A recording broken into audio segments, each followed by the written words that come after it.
Hello guys, welcome to my channel. आज हम central dogma के बारे में पढ़ेंगे कि सेंट्रल डॉगमा क्या होता है। मतलब नाम से तो लग रहा है कि बहुत ही खतरनाक चीज़ होती है, लेकिन है ये बहुत इजी। मैं इसको काफ़ी शॉर्ट में समझाने वाली हूँ, ठीक है। सो सेंट्रल डॉगमा होता है ना, ये एक यूनी डायरेक्शनल प्रोसेस होती है। यूनी डायरेक्शनल जो कि एक ही डायरेक्शन में चलती है, ठीक है। अब यहाँ पर इसमें क्या होता है कि ना प्रोटीन कैसे बनता है, हम उसके बारे में बताते हैं कि किस स्टेप्स से बनता है, ठीक है। तो इसमें पहले डीएनए होता है।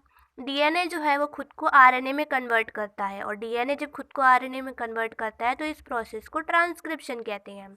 अब जब आरएनए खुद को प्रोटीन में कन्वर्ट करता है उसको ट्रांसलेशन कहते हैं, ठीक है। और ये एक ही डायरेक्शन में जा रहा है, जैसे ये एरो यहाँ जा रहा है, ये एरो यहाँ जा रहा है, तो ये एक ही डायरेक्शन में जो प्रोसेस जा रही है इसी को ही हम सेंट्रल डोग्मा कहते हैं, ठीक है। अब यहाँ पर एक एरो यहाँ दिख रहा होगा, ऊपर जा रहा है, ठीक है। लेकिन ये जो है एक एक्सेप्शनल जो है जो वायरसेस में होता है। बाकी जो हम मेन बात कर रहे हैं ना, वो एक ही डायरेक्शन में जा रहा है, ठीक है। मतलब डीएनए आरएनए में कन्वर्ट हो रहा है और आरएनए प्रोटीन में कन्वर्ट हो रहा है, यूनि डायरेक्शनल है, ठीक है। तो इसी को सेंट्रल डोग्मा कहते हैं। अब हम इसको बताते हैं कि प्रोटीन एक्चुअल में क्या है। मतलब प्रोटीन ऐसी क्या चीज़ है। जैसे डीएनए को तो हमको पता है डीऑक्सीराइबोन्यूक्लिक एसिड है, आरएनए को पता है राइबोन्यूक्लिक एसिड, इनकी फुल फॉर्म्स, ठीक है। प्रोटीन क्या है? प्रोटीन जो है पॉलीमर ऑफ अमीनो एसिड है। पॉलीमर क्या होता है? पॉलीमर मतलब जब जो छोटे छोटे मॉलिक्यूल्स जब मिलते हैं तो उसको पॉलीमर कहते हैं, ठीक है। तो ये अमीनो एसिड्स जब बहुत सारे अमीनो एसिड्स मिलते हैं और पॉलीमर बनाते हैं तो उसी को हम प्रोटीन कहते हैं, ठीक है। अब एक्चुअल में अमीनो एसिड कैसे होते हैं, ठीक है। अमीनो एसिड ये ए दिख रहा है, ये अमीनो एसिड है, ये अमीनो एसिड जुड़े हुए हैं, ठीक है। ए, ठीक है। तो ये जुड़े हुए हैं। अब ये किस चीज़ से जुड़े हुए हैं? यहाँ पर ये लाइन दिख रही है, ये एक पेप्टाइड बॉन्ड है। ये पेप्टाइड बॉन्ड से जुड़े हुए हैं, एक दूसरे से पेप्टाइड बॉन्ड से जुड़े हुए हैं। ये अमीनो एसिड हैं, ठीक है।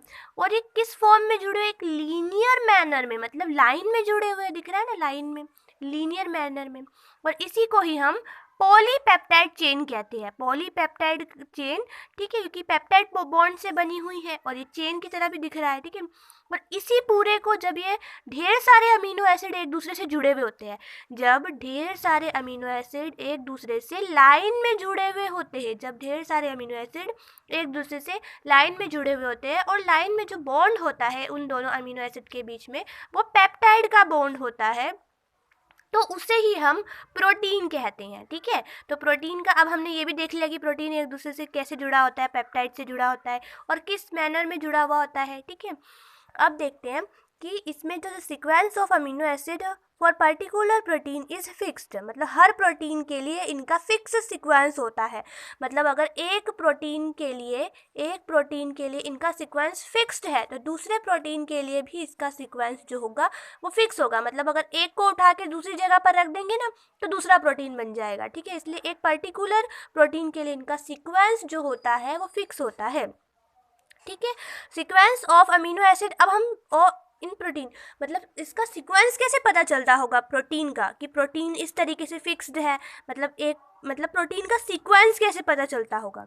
तो जो प्रोटीन का सीक्वेंस होता है वो डीएनए के न्यूक्लियोटाइड के सीक्वेंस से पता चलता है।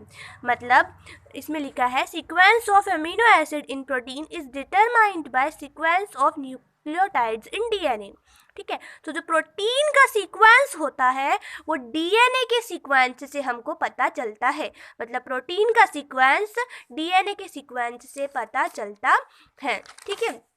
अब यहाँ पर जो प्रोटीन जो होता है सिंथेसिस, वो दो प्रोसेस में होता है, ट्रांसक्रिप्शन और ट्रांसलेशन। जैसा कि मैंने यहाँ पे बताया था कि ट्रांसक्रिप्शन होता है, प्रोटीन कैसे बनता है, पहले ट्रांसक्रिप्शन होगा, पहले डीएनए कन्वर्ट होगा, फिर आरएनए कन्वर्ट होगा प्रोटीन में, ठीक है। तो इसके अंदर दो प्रोसेस आती है। मतलब प्रोटीन के बनने के अंदर दो प्रोसेस होती है। पहली होती है ट्रांसक्रिप्शन, दूसरी होती है ट्रांसलेशन, ठीक है। तो इस तरीके से यही सेंट्रल डोग्मा के अंदर इंक्लूड होता है। हमने सेंट्रल डोग्मा को यूनिडायरेक्शनल बताना है, ठीक है, कि एक ही डायरेक्शन में जेनेटिक मटेरियल जा रहा है और यहाँ पर प्रोटीन बन रहा है। मेन चीज़ प्रोटीन बनने के ऊपर हम फोकस कर रहे हैं यहाँ पर, ठीक है। तो प्रोटीन बनने के अंदर 2 स्टेप्स आती है, ट्रांसक्रिप्शन और ट्रांसलेशन।